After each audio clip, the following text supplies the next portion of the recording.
Alhamdulillahi Rabbil Alameen, As-salatu was-salamu ala khatimin nabiyyin wa ala alihi wa sahbihi ajma'in, amma ba'd. Fa'auzu billahi minash shaitanir rajim. Bismillahir rahmanir rahim. Qala Allah ta'ala fi Surah Al-Baqara, wa idh yarfa'u Ibrahimul qawa'ida minal bayti wa Isma'il Rabbana taqabbal minna innaka antas sami'ul alim. Translation: And when Ibrahim was raising the foundation of the house of Kaaba along with Ismail, praying, Our Rabb, accept this service from us. Indeed, you and only you are all hearing, all knowing.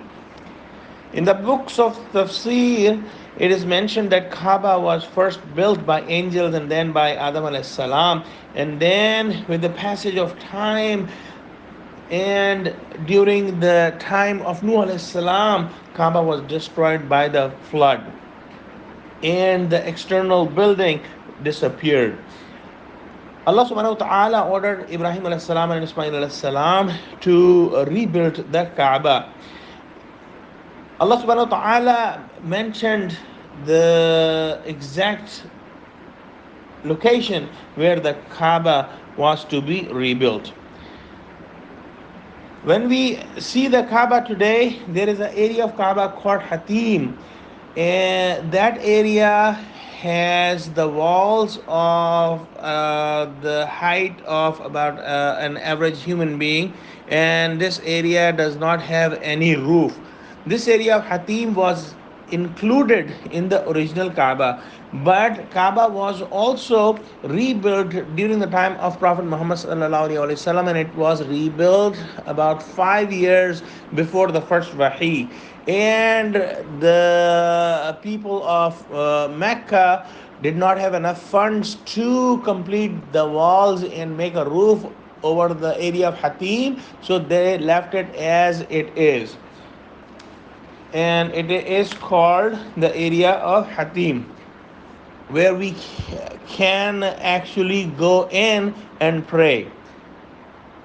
When Ibrahim alayhi salam asked Ismail alayhi salam that Allah has ordered a task to me, Ismail alayhi salam asked that go ahead and fulfill the task. Ibrahim alayhi salam asked that you should help me, and Ismail alayhi salam said yes, he would help you.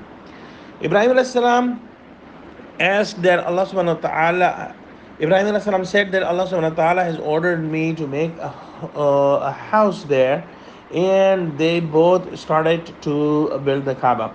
As in this ayah, it is mentioned that they were raising the foundation of the house, meaning the foundation of the house were present and they were raising it. Ismail alayhi salam used to bring the stones, and Ibrahim alayhi salam would build the walls. And when the walls were high enough, then Ibrahim alayhi salam stood on the stone which is called Maqam Ibrahim, and that stone worked as a ladder. While building the Kaaba, they both recited this dua, Rabbana taqabbal minna innaka antas samiul alim, meaning our Rabb, accept this service from us. Indeed, you and only you are all hearing and all knowing. And this is an important point to ponder, that both of these prophets of Allah are fulfilling a task given by Allah with absolute sincerity in their heart. Even then, they both are praying to Allah subhanahu wa ta'ala that accept this service from us.